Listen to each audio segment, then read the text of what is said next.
Hi, and welcome to Schmooze with Suze. I'm Suze Montgomery, your host, and we've got an interesting show here. This is somebody I've been really interested in interviewing for a while. I'm fascinated by him and his lifestyle, so let's get right to it. So I've got Tony Alcock here, and Tony actually, I got to meet at VACE here, where my offices are located, which is Ventura Adult and Continuing Education. I think you were a student here in a class? I was indeed, yes. And you were taking? Spanish. Spanish. Yes. Did you learn anything? A little more Spanish, yes. A little bit I'm more still Spanish. not fluent, but I'm getting there.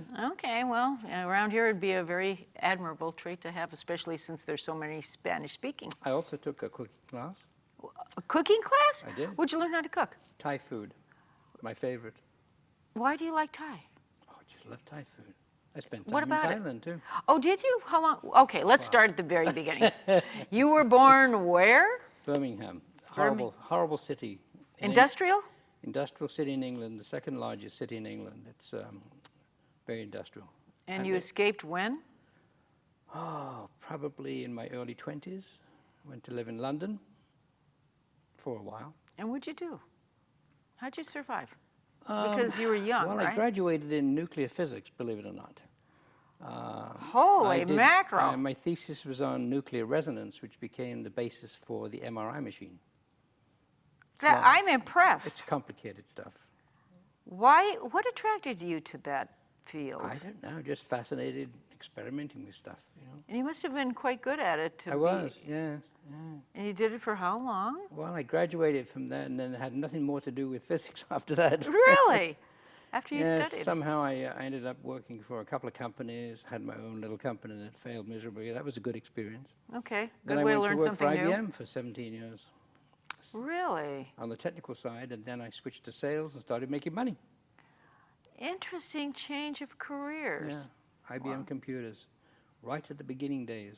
Wow. And let's see, I'm trying to remember who was it at IBM? Who actually founded the company? I used to know. Thomas Watson. That's what it. Now, did you ever have any contact with him? No. So you did, actually, you went into sales, and I could see you into sales. I was in technical first for several years. So you knew how the mechanics worked. And I was actually headed up the team that put together their first operating system, believe it or not. Wow. And then having spent many hours doing that and not earning the money that the salespeople were earning, I thought, I got to go sell this stuff. Well, interesting, but you knew how it worked, so yes. So that's why you were probably an outstanding salesperson. I didn't think I would be, but it turned out that I was pretty good. Well, you're very impersonable, so I can understand that too. Well, okay. Thank you. Yeah. And you came to the States in 1965. 1965. In the midst of turmoil. Yeah. A lot of fun in 65. The Watts riots. Yeah, Watts riots, pre-Manson. Oh, yes. Yeah. So you really saw a lot of changes. Did you live in Los Angeles? I lived in the Pacific Palisades for a while. Okay, so you were out of the fray. You weren't exactly in Watts riots. No, I stayed away from Watts, yes. So you moved, then you were in Palisades. You still continued with IBM, and then did you make another career change? I stayed with IBM for a while. I bought a lovely home in Calabasas, up in the hills, where they said there was always a warm breeze. Turned out to be a hot blast. But, very hot, yeah. But that was nice. It was very nice. And you lived there how long? Well, that's where I had my children. And your children are? That was with wife number 2. Okay. And I lived there for quite a while. Moved from there to a ranch in Malibu, gentleman's ranch, you know, horses, No dogs. farming. No, no, although I did have a ride on lawnmower and a living housekeeper, and, kids running around and other little creatures, you know, and I was traveling all the time, so. Interesting. So how long were you in Malibu? Until 1977. And you transitioned again. Well, that whole thing fell apart, unfortunately, with as divorces, you know, go. Oh, yeah. It's just, Swinging door. so I think I lost some countless amount of money. I had income property on the beach in Malibu and in Hollywood, and so I was kind of a slumlord, you know, and having fun and spending money like it was going to last Because forever. it never would stop. And then suddenly it all went down the toilet fast, and the attorneys took their share, and I ended up living on a boat for the first time. Why did you choose a boat instead of like an apartment or a condo or? You know, I was walking by, or driving by more accurately, one day in Marina del Rey to my office, which was in that area. And I saw these boats. I thought, wow, that's fascinating. So I went to check out the boats, and I thought, you know, I could live on one of these things. And so I started looking around. And it turns out that Marina del Rey has, I don't know, 10,000 slips. They do. But not many allow liverboards.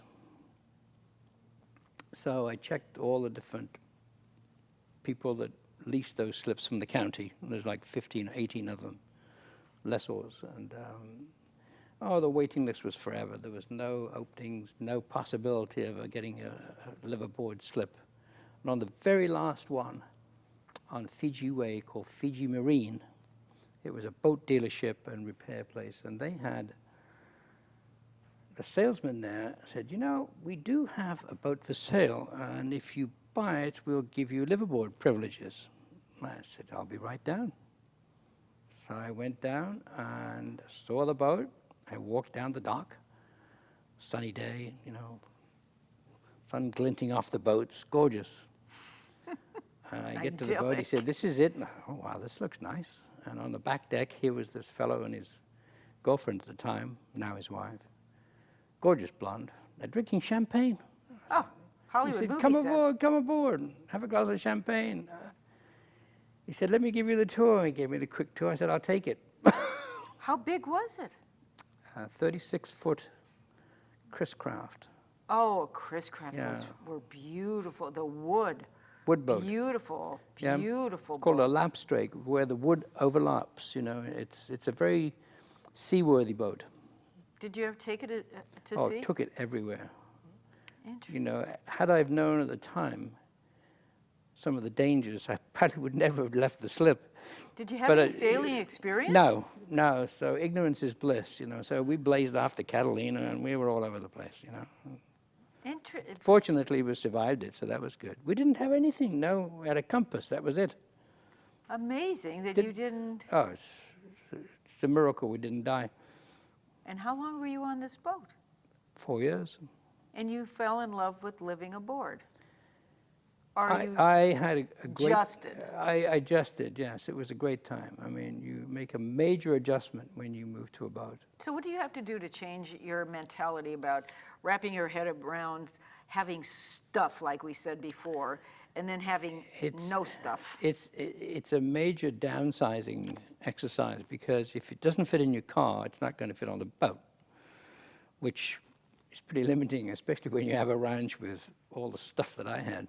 So how did you... So you get rid of everything. You sell it or give it away. And no second thoughts, or was there any tug of war? What I'm Oh, taking, I'm not there's taking? always some second thoughts, but you know, life's an adventure. I mean, you don't have a big refrigerator? I'm thinking No. kitchen here, you know? No, you have a little thing. Yeah. So you buy for the day. Well, you adjust, you know, and especially if it's just you. It's amazing how much we were spoiled, you know, with these huge refrigerators and freezers. And, ridiculous. You changed your perspective, did you not? Yes, you do. And on a boat, everything has its place. And it has to go And back it has to where... go back where it came from, otherwise it's a mess. So you have to be a bit of a neat freak. Do you think it attracts a certain type of individual, Yes. personality-wise? Oh, yes. What type of an individual would really Neat fit- freaks. Neat freaks? People that are consumed by being neat? Obsessive, compulsive types? People who can get away from owning stuff because there's no room for it. And you didn't have a problem adjusting. I wouldn't say I didn't have a problem. It was quite an adventure, and it's in my book, you know, some of the things that happened. Let's talk about your book here. Beautiful cover. Who did the cover? I have a publisher in Texas that helped me design the cover and also do a lot of the layout. It's a beautiful book. I mean, Thank you. there's a lot of great little stories in here. You know, I was paging through. It's called Life at the End of a Rope. Great title. Who came up with the title? Interestingly enough, I came up with that title back in the 70s, but never did anything with it. I thought one day I'll write a book about life on a boat, but never got to it until early last year.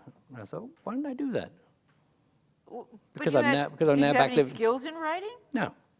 Well, people always said You're I was. somewhat of a Renaissance man. People Tom. always said I was a good writer, so I thought, well, we'll see. You speak well. You Thank were you. obviously educated very well. Yes, indeed. And lucky. so you came away with knowing that, for certainty, that you could write a book. Yes, why not? Why not? You know, it took me about, I don't know, 6 or 7 months on and off. That's all? Yeah, and that was only part-time when I felt like it. Oh. This is amazing to me. People sit there and, you know, I'm trying to think of one author in particular that, I mean, let's see, I'm trying to think of Meacham. Do you know Meacham? Yes, Wrote a wonderful book on Thomas Jefferson that I read. Yes, yes. Big, I read historical novels. Well, That's- those are thick. I mean, this is small. But still, you know, you have to have the same skills to basically be able to write. I think you have to have the subject matter in your mind and some kind of semblance of order of what the story is you're trying to tell.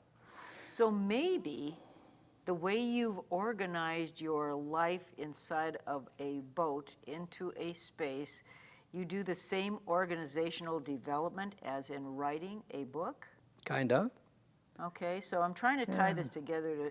I'm trying to figure out the way your mind is working here. You know, it started in different pieces, and I had bits of it all over the place. And then I thought, well, why don't I do the first half of the book autobiographically, roughly?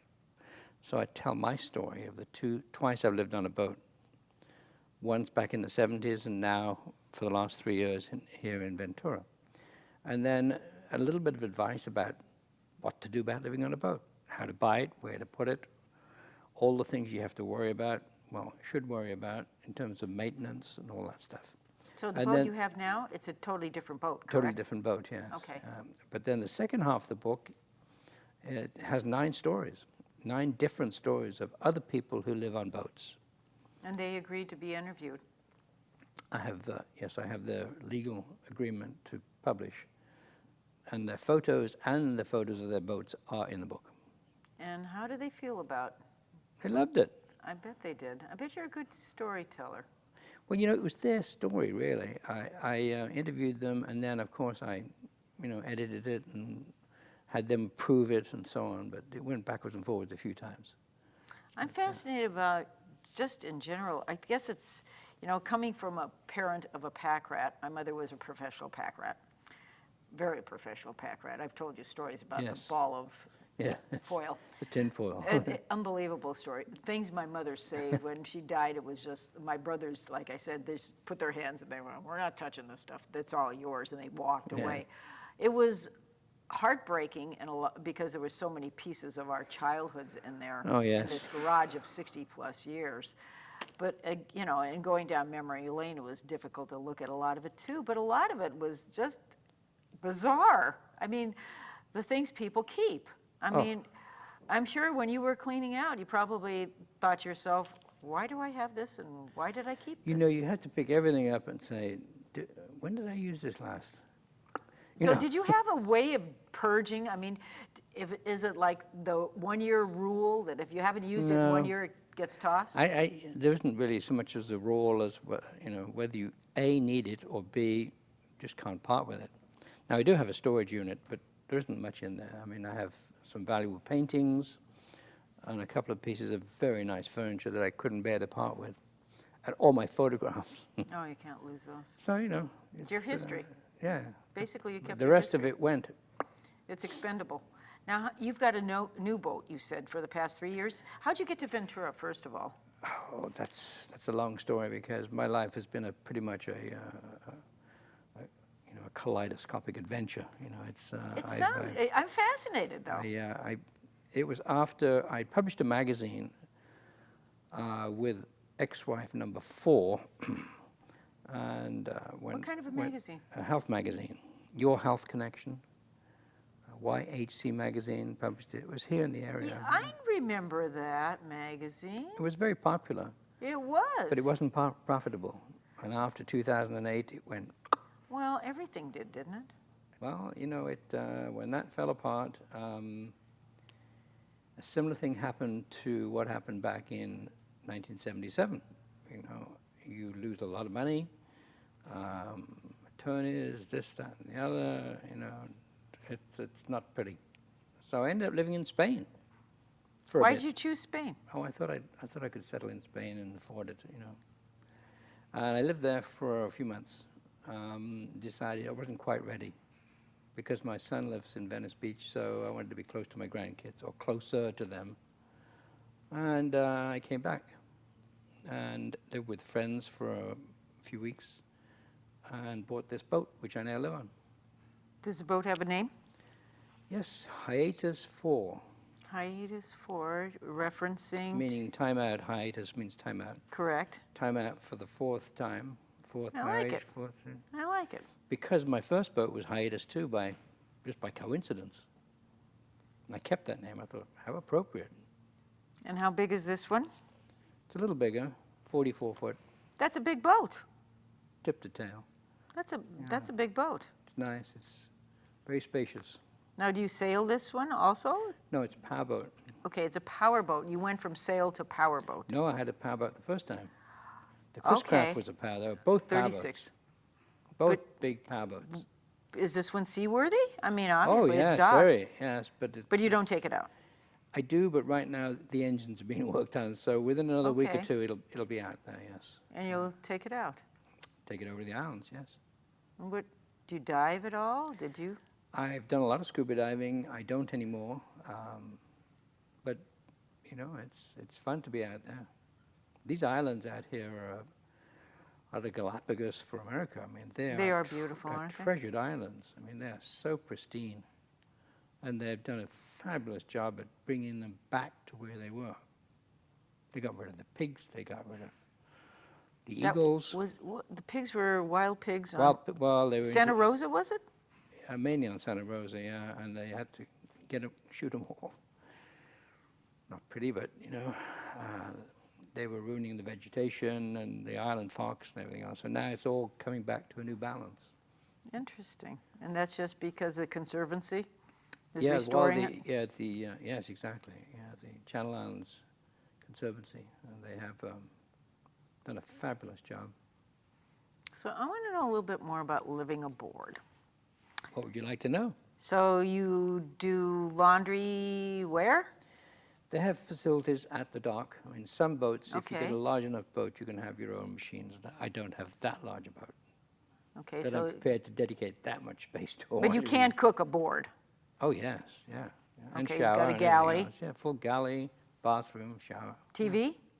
Oh, of course, yeah. Well, I don't know. Yes, absolutely. I've never lived aboard. Yeah. Okay, so you have most of the conveniences as a homewood. So Most, what do you yes. miss? Is there anything you miss? My garden. Okay, Don't have a garden. digging in the dirt. You could do containers. You don't, Eh, you don't want to mess with plants on a boat. okay, so that's out. It's just too many things to deal with. You know, when you take the boat out, you want to be able to drop the lines and strap things down and go. So there's not a lot of storage, I guess, on this boat. Quite a bit, actually, surprisingly. Yeah, Okay, and you entertain on the boat. I do, Excellent, happy hours. frequently. Okay. Yes. And you have neighbors that you like. I do, in fact. Some are coming around this evening, yeah. Excellent, okay. They're bringing dinner, which is nice. Wow, even better yet. Okay, Absolutely. so does it become like a little neighborhood family? Some In some ways, yes, but people are very private, you know, and that's good because It's not like a regular housing tract then? no, no, because Okay. the marina in which I live, Ventura West Marina, they have every other boat is a liverboard, 50% liverboards, which means you're not very far away from someone who's also living on a boat. So you need to be respectful, you know, with noise and whatever. You know, you do occasionally get people that you wish were not there, and we've had some of those, and I won't get into that. They're now gone, thank goodness. The trailer trash variety. Really? There's a few, but for the most part, people are very nice. Is there a commonality amongst Oh, boat yes, liveaboard people? Because boats, Are they like isolationists or are they more social? they're all over the place. You know, Okay, so there's no way you can really pin down a boats personality type. stands for break out of the thousand. You know, you're always putting money into a boat. It needs constant love and Really? care. And unless you're a bit of a do-it-yourself person, don't live on a boat. Don't buy a boat. Interesting. because Well, the it- same thing could be said about a home, though, no? More so with a boat, because you have, on a boat, you have all that you have in a home, plus more engines, and it's all compacted into this small space, most of which is totally inaccessible. So it's very difficult. Plumbing, you have electrical, you have electronics, and all the mechanics of the engines, and it never ends. So you're talking about electrical. You're hooked up to an electrical line Yes. for electricity. Oh, Now- yes. Okay, so is there like, when you live in this kind of an environment, is there like a fee that you pay Yes. to, what is You're it the metered. county? Yes. Well, no, to the marine operator. Okay, so it's a private individual that owns this. Well, they sublease from the county. They sublease these slips as marinas, and then they, as part of the operating expenses, they collect money for the electricity that's used by the tenants. How many are there? How many slips are available at the West? There are about, in Ventura West Marina, there's about 500 slips, of which half, 250, are liverboards. That many? And of the 250, they probably average 2 people per boat, so you're talking 500 people. I'm astounded. I thought it was a very small community, but it's No. not. No. Interesting. Yeah, it's quite big, yes. I'd love Characters, bunch of characters too, all kind of people. I would love to interview people down there just to Yes. see the general personalities. Well, there's several in the book. There's, you know, you have favorites? No, I don't try not to make favorites, but I have some very interesting characters in there. There's a couple that live, it's a very last story, a couple live on a fishing seiner, 58-foot fishing seiner, and they work the coast from Alaska down to San Diego. Is this and Brian and Dana? Brian and Dana, yes. Young people. And that boat holds 82 tons of fish. Oh my God. And squid, which is the main catch in Ventura here, I don't know if you know that. 70% of the catch is I squid. thought the squid were going away, but they're not. It's been a bad year this year and last year, Okay. but in general, squid is the main catch. And at $650 a ton, you can do the math. They're If they make- fill the hold, And that's how they make their they living. can make 50 grand on a couple of days going out there and back again. That's amazing. But they could also go out there and catch nothing The vagaries of, and have all the overhead and the crew and the boat. Those fishing boats cost $2 to $4 million each. I'm really excited about reading this. A I fish- just haven't made the A fishing time. license for squid costs you over $400,000. A fishing license? Fishing license Is that for an squid. annual fee No, or it's a one-time only? It's a one-time for the captain. Almost and a that half a boat. mil for a fishing Yep, license? it's going up too. And then you have to have a crab license. And then you have to have a license for other kinds of fish. So it never stops. It's very expensive to be a fisherman. I never knew. I just thought, go out there, drop the line, that's the end of the story. Ventura is the second largest fishing port on the West Coast. That I didn't know either. Second to Alaska. Second only to Alaska. Yeah. This is good. I've never known any. This is my backyard. This is I'm stuff not I even find out aware. about. This is stuff I found out about. You got to get this book, guys. Yes, please buy this book. Please. Yeah, keeps Tony solvent here so he can buy a bigger boat if he wants to buy At a the other bigger end of the boat. spectrum, there's a fellow in the book here, who lives on a canal boat in England, and that's going from one extreme to another. This is a long boat. These are 70-foot long, 7 foot I've wide. seen them when I was over there. I was fascinated by that live aboard community. Completely different. Oh, well, it's cold in England. Jeez. I mean, No, thanks. How do you heat yourself on that? they have heaters on them, but rather him than me. Would you recommend doing that for the average person, or it does take somebody that you just have to switch your gears or I something think you have to adjust? have your mind in the right space. And you were at the time. Yes, but you know, a lot of people who live on boats are sailors, and they do it because they love to sail. And so part of their rationale for living in relatively cramped spaces, because a sailboat has a lot less room than a powerboat, is the fact that they can take up and sail off around the world or wherever they want to go. In fact, the very first story in there is a couple and their 2 children, who at the time, a year ago March, were 11 and 13. Oh, was this They- the story in the Star? The Rigneys, they went off and Yes. sailed around the world. Yes. Last I heard, they were in the Galapagos somewhere. God bless them. Yeah, what a What a trip. great adventure for kids, right? Yeah. I mean, that's Oh, yes. live aboard education. Oh, fantastic education. They'll never have anything like that again. Never. I think we're running out of time. Wow. Oh, Where boy. can we get your book? It's on my website, oceanairliving.com. I want to invite you back sometime. I want to continue this. Well, I'm thank you. having a great time, and this is fascinating to me because this is a totally different way of life that thank I you have for- nothing thank about. you for inviting- Oh, thank you're you for welcome. inviting me. Thank It's you been for a being pleasure. here. It's great. And by the way, you know, we didn't really discuss it much, but I'd encourage, like we started the conversation about Tony taking some classes here at VASE. We Yes. have a multimedia, which is what we're doing right now with our camera crew. These are our students. They're very professional. They're learning how to do this. And I'd welcome anybody that come over to VASE if they'd like to learn how to do something in the way of classes or programs. So I'm glad you did. And otherwise I wouldn't have met you. I think it's a great place to come to learn. So do I. It's a I think great and I'm organization grateful that at you're here. Base. Well, thank Thanks you so for being much. here. You're, Pleasure. Thank you're you. a jewel. And thank you for joining us. We'll see you again next week.